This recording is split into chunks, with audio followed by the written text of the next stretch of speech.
Hi friends, ఎలా ఉన్నారు? అందరు బాగున్నారా? మీరు అందరు ఆరోగ్యాలతో చల్లగా ఉండాలని ఆ దేవుణ్ణి అయితే కోరుకుంటున్నాను. ఫ్రెండ్స్ విజయవాడ నుంచి శ్రీకాళహస్తి బయలుదేరామని ఒక వీడియో పాట కూడా చేశాను కారులో. అప్పుడే కొంతమంది ఫ్రెండ్స్కి అర్థమైంది.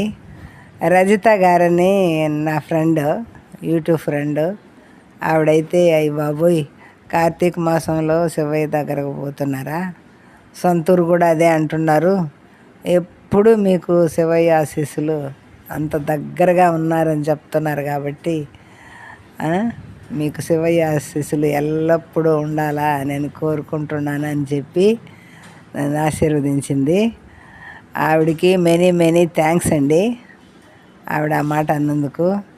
మా హెల్పర్కి అయితే ఆనందానికి అవదలేమండి. అదిగోండి పక్కన కూర్చొని ఉబ్బి తబ్బిబ్బి అయిపోతుందండి. అయ్యయ్యో, నన్ను కార్తీక మాసంలో కాళహస్తికి తీసుకెళ్తున్నారు, థ్యాంక్స్ అమ్మా, మీ రుణం తీర్చుకోలేదమ్మా, అమ్మా శివయ్య దగ్గరకు తీసుకెళ్తున్నారు. కారులో కూర్చున్నంతసేపు కనీసం ఎన్నిసార్లు విజయవాడ దాటకముందే ఎన్నిసార్లు అనిందో ఆ మాట మా హెల్పరు. తర్వాత అదంతా అయిపోయిన తర్వాత ఎంత టైం పడుతుందండి కాళహస్తికి అని డ్రైవర్ని అడిగాం. ఆయన అమ్మ మనం దిగేటప్పటికి 1 గంట పడుతుంది అని చెప్పాడు. అయ్య బాబోయ్, ఒక్కసారిగా గుబులేసింది. ఇంతసేపా కారులో ఎలా కూర్చోవాలి అంతసేపు అని ఒకసారిగా గుండెల్లో గుబులు పుట్టింది. అయ్య బాబోయ్, ఎంతసేపు ఎలా కూర్చుంటాము అని చెప్పేసి. అయితే ఇది మరుసటి రోజు వీడియో అప్లోడ్ చేస్తున్నాను. అప్పుడు కరెక్ట్గా 9:30 శివాలయం దగ్గర గాలిగోపురం ఉంది కదా, అక్కడ తీసుకొచ్చి దింపేశాడు డ్రైవర్.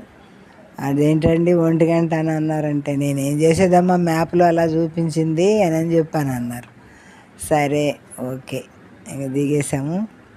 ఇంకా మా మెయిడు ముఖం అయితే వికసించిపోతుంది.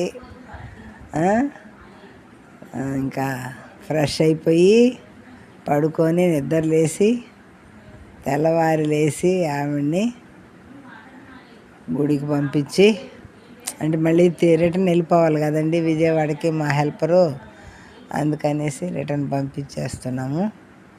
గుళ్ళన్నీ చూపించి అదండి వీడియో నచ్చితే లైక్ చేయండి, షేర్ చేయండి, సబ్స్క్రైబ్ చేయండి ప్లీజ్.